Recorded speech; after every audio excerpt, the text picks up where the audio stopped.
नमस्कार, मैं आपकी हीर ढिल्लों और दस्तक टीवी पे आपका एक बार फिर से स्वागत करती हूँ। आज के टाइम पे हम जैसे देख रहे हैं कि सोशल मीडिया पर यूरोप का बहुत बोलबाला है। अगर बात करें लग्जमबर्ग, फ्रांस और जर्मनी की, तो इसकी रील्स रेगुलरली वायरल हो रही हैं। तो आज हम बातचीत करेंगे वीज़ा एक्सपर्ट अमित बुंदेला जी के साथ। क्या सच में यूरोप का वीज़ा आ रहा है और वीबी वीज़ा का क्या एक्सपीरियंस है? नमस्कार सर। नमस्कार। सर, आपका हमारे चैनल में एक बार फिर से स्वागत है। Thank you very much.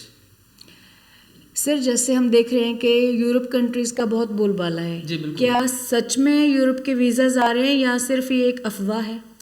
नहीं, देखिए, बोलबाला अगर है तो इसमें कोई ना कोई सच्चाई तो है। बहुत हमारे भी बहुत सारे वीज़ाज आए, जैसे कि हम सोशल मीडिया पे लगातार शेयर करते रहते हैं, लेकिन आपको बहुत ही ध्यानपूर्वक अपनी प्रोफाइल एम्बेसी में पेश करनी पड़ेगी। फिर वो चाहे वर्क वीज़ा को लेकर हो, चाहे विजिटर वीज़ा को लेकर हो, या फिर स्टडी वीज़ा को लेकर हो। आपकी अगर फॉर्मेलिटी सारी कंप्लीट है, आपका प्रोफाइल उस तरह का है जिस तरह के प्रोफाइल की आज के समय में डिमांड है, तो वीज़ाज बहुत ही ज़्यादा बढ़िया रेशो में आ रहे हैं। अगर हम कहें कि 100 में से 90 लोगों के वीज़ाज लग कर आ रहे हैं तो ये बात गलत नहीं होगी। और यूरोप की अपॉर्चुनिटी जो आज हमें मिल रही है, ये बहुत वर्षों बाद मिली है। कम से कम 10 साल पहले इस तरह का कोई ट्रेंड चलता था, जो कि आज के समय में इतने बड़ी संख्या में हमें वीज़ाज देखने को मिल रहे हैं। उसका सबसे बड़ा कारण है कि कोविड के बाद यूरोप की अर्थव्यवस्था एक तरह से चरमरा गई। वहाँ पे लेबर की शॉर्टेज होगी, क्योंकि बहुत सारे लेबर्स वहाँ से चले गए काम ना होने की वजह से। तो वो हम उस चीज़ को दोबारा फिल करना चाह रहे हैं, और मुझे लगता है कि भारतीयों के लिए बहुत ही ज़्यादा अच्छी अपॉर्चुनिटी है, और इस अपॉर्चुनिटी को सबको ज़रूर एनकैश करना चाहिए। सो रील्स जिस तरह की वायरल हो रही हैं, मुझे लगता है कि अपॉर्चुनिटीज भी उस तरह से वायरल हो रही हैं। तो सर, अगर बात करें इंडियंस की, तो इंडियंस के लिए क्या क्या अपॉर्चुनिटीज़ हैं? और सेकेंडली, क्या मिडिल क्लास और गरीब फैमिली का कोई भी पर्सन इसको अप्लाई कर सकता है? जी, बहुत ही बढ़िया सवाल है आपका। देखिए, आज के समय में क्या है, गरीब व्यक्ति सोचता है कि मेरा कहाँ से वीज़ा लगेगा, लेकिन वीबी वीज़ा ने समय समय पर इस चीज़ को साबित किया है कि बहुत ही गरीब परिवार के लोगों को बहुत ही कम पैसों में यूरोप, कनाडा, अमेरिका जैसी कंट्रीज में पहुंचाया है, वहाँ पे सेटल करवाया। सो अपॉर्चुनिटी हर किसी के लिए, ये अपने माइंड से बिल्कुल निकाल दीजिए कि एक अमीर व्यक्ति ही वहाँ पर जा सकता है। अब अमीर व्यक्ति की अगर हम बात करते हैं तो मोस्टली जो अमीर व्यक्ति हैं वो वापस आना शुरू हो गए, क्योंकि वो हार्ड वर्क वो नहीं कर पाएंगे जो कि एक गरीब व्यक्ति कर पाएंगे। क्योंकि देखने में ये कंट्रीज बहुत अच्छे लगते हैं, यूरोपियन कंट्रीज बहुत अच्छे लगते हैं देखने में, लेकिन वहाँ पे रहना, सर्वाइव करना भी बहुत मुश्किल है। हालांकि वहाँ पर तनख्वाह बहुत अच्छी होती है, लेकिन कंडीशंस, अपने परिवार से दूर रहना, दूसरे देश में रहना, सो ये चीज़ें बहुत ही ज़्यादा हार्डशिप वाली है। अगर इस चीज़ को आप फेस कर सकते हो, आप में वो जुनून है, जज्बा है, तो आप बहुत ढेरों पैसा कमा सकते हो। और इंडियंस के लिए आपने अपॉर्चुनिटी की बात करी, तो बहुत सारी अपॉर्चुनिटीज अवेलेबल हैं। तो बहुत सारी अपॉर्चुनिटीज आज के समय में अवेलेबल है। खासकर अगर हम बात करें, जैसे आप गरीब व्यक्तियों की बात कर रहे हैं, तो लेबर क्लास में बहुत ज़्यादा अपॉर्चुनिटीज है। खासकर अगर कंस्ट्रक्शन की बात करूँ, कंस्ट्रक्शन में बहुत इंडियंस की डिमांड है, होटल्स में डिमांड है। सो इस तरह के जो जैसे वाइट कॉलर जॉब्स की डिमांड कम है, बल्कि लेबर की डिमांड इस समय बहुत ही ज़्यादा। आईटी की बात करें, आईटी में डिमांड है, लेकिन उस तरह की डिमांड नहीं है जिस तरह की आज के लेबर के जॉब में डिमांड है इंडियंस के लिए। जी।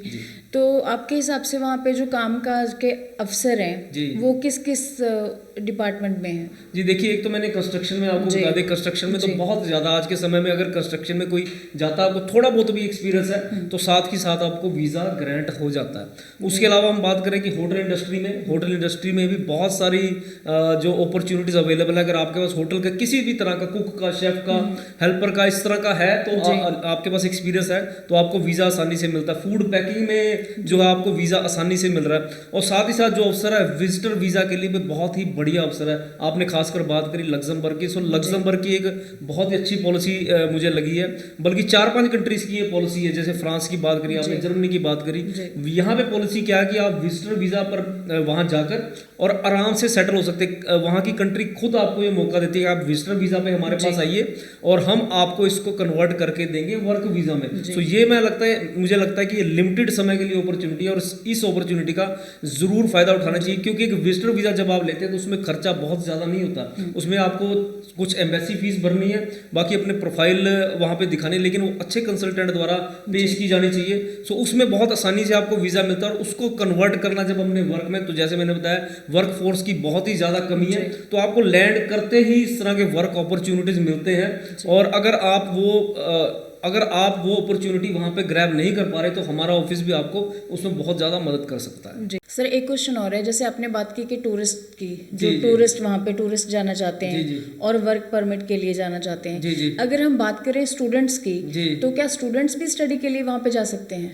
आज यूरोप ही एक ऐसा कंट्री है जो कि अफोर्डेबल पढ़ाई आपको दे रहा है। आप कनाडा की बात करें, पढ़ाई की कीमत दुगनी होगी। खैर अब जो रूल्स चेंज हुए हैं उसके अंडर किस तरह से विदाउट जीआईसी नतीजे आएंगे वो अभी देखना बाकी है। लेकिन अगर हम यूरोप की बात करें तो 6 या 7 लाख में भी स्टूडेंट वहां पर जा सकता है, जो कि इतना रीजनेबल तो मुझे लगता है इंडिया में भी अच्छी स्टडी नहीं है। और माल्टा जैसा कंट्री जो शेनेगन में आता है, जिसके वीज़ा लेकर आप 29 कंट्री का एक्सेस ले सकते हो, ऐसे कंट्री में 7 या 8 लाख के बीच में आपकी जो है पढ़ाई कंप्लीट हो जाती है। और भी बहुत सारे ऐसे कंट्री, जैसे फिनलैंड की मैं बात करूं, वहां पर भी 7-8 लाख में आपको वीज़ा मिल जाता है। और वीबी वीज़ा के साथ अगर आप अप्लाई करते हैं तो इन सब में आपको फीस देनी है वीज़ा लगने के बाद। सो पढ़ाई की बहुत बड़ी अपॉर्चुनिटी है और मुझे लगता है कि सक्सेस रेट भी इस स्टडी का भी आज के समय में यूरोप का 90% तक, अगर आप सारा क्राइटेरिया मैच करते हैं तो आपको वीज़ा ज़रूर मिलता है। और जो मैंने अच्छी बात बताई वो ये है कि आपको सारी की सारी पेमेंट वीज़ा लगने के बाद ही देनी है और इससे आपका कोई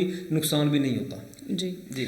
जैसे सर मान लीजिए जैसे यूरोप कंट्रीज में 44 to 50 कंट्रीज आती हैं, जी जी, तो क्या जितनी भी ये कंट्रीज हैं सबके जो वीज़ा के रूल्स हैं सेम है या अलग अलग कंट्री का डिफरेंट है? देखिए हर कंट्री टू कंट्री डिपेंड करता है। वैसे जैसे मैंने शेनेगन बताया उसमें 29 कंट्रीज आती हैं, उसकी लिस्ट जो कैंडिडेट्स गूगल पर सर्च कर सकते हैं। सो उसमें एक भी कंट्री का आपका वीज़ा लगता है तो आपको सारे 29 कंट्री का एक्सेस है, सब जगह आप जा सकते हैं। और भी 2-4 कंट्री जैसे साइप्रस भी बहुत जल्दी यूरोप में ऐड होने वाला है। तो साइप्रस की एक बहुत अच्छी अपॉर्चुनिटी है। साइप्रस में भी अगर आप स्टडी वीज़ा लेते हैं तो 7 या 8 लाख में वो आपको वीज़ा मिल जाता है और कुछ कोर्सेज में हो सकता है इससे भी कम मिल जाए। और अगर विजिटर वीज़ा की बात करें तो साइप्रस बहुत ही आसानी से मिलता है। और आने वाले समय में गूगल पर ये न्यूज़ बहुत फ्लोट कर रही है, बहुत वायरल है कि साइप्रस आने वाले समय में यूरोप में शामिल हो जाएगा और शेनेगन कंट्री में शामिल हो जाएगा। यूरोप में तो ऑलरेडी है, शेनेगन कंट्री में शामिल है। सो वहाँ का वीज़ा लेकर आप आसानी से पूरे यूरोप में घूम सकते हैं। सो हाँ, ये बात जरूर है कि कंट्री टू कंट्री आपकी एप्लीकेशन डिफर करेगी, लेकिन मोर और लेस रूल्स इनके सबके सेम ही होते हैं, सेम ही तरीके से वो फाइल लगाई जाती है। और आज जिस कंट्रीज में अपॉर्चुनिटीज हैं वो सारे शेनेगन कंट्रीज या नॉन शेनेगन कंट्रीज में ऐसी अपॉर्चुनिटीज अवेलेबल है। सर एक बात आपसे और पूछनी थी, मान लो जैसे किसी भी कपल ने टूरिस्ट वीज़ा के लिए यूरोप में जाना है घूमने के लिए, तो उनका जो पैकेज है या जो भी उनके फंड्स हैं, कितने फंड्स की रिक्वायरमेंट है, उनको कितना फंड शो करना पड़ेगा? जी हाँ, तो देखिए शेनेगन वीज़ा आज के समय में जैसे आगे क्रिसमस या न्यू ईयर आ रही है, आने मार्च तक ये बहुत ही अच्छा इसका प्रोग्रेस रहता है। और इसकी अगर रेशो की बात करें तो इन दिनों में सबसे ज़्यादा वीज़ा सक्सेस होती है। हाँ, उसके लिए अगर आपने घूमने जाना तो डेफिनेटली आपको कुछ फंड्स आपके अकाउंट में होने चाहिए। सो हम रिकमेंड करते हैं अगर आपने सिंगल जाना है तो आपके अकाउंट में 4 से 5 लाख रुपए हो। अगर एज ए कपल जाना है तो कम से कम आपके अकाउंट में 10 लाख रुपए होने चाहिए। और अगर बच्चे के साथ जाना तो वही 12 या 13 लाख आपके अकाउंट में अगर है।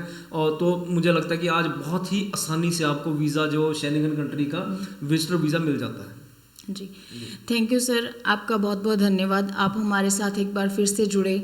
जैसे कि आप सबको पता है कि पहले सर ने हमें Canada, USA tourist visitor visa के बारे में बताया था और आज सर ने हमको यूरोप वीज़ा के बारे में बहुत अच्छी जानकारी दी। Thank you sir, thank you so much. Thanks for having me. अगर आपके दिल में कोई भी डाउट है तो आप डायरेक्टली वीबी वीज़ा कंसल्टेंट के साथ कंसल्ट कर सकते हैं।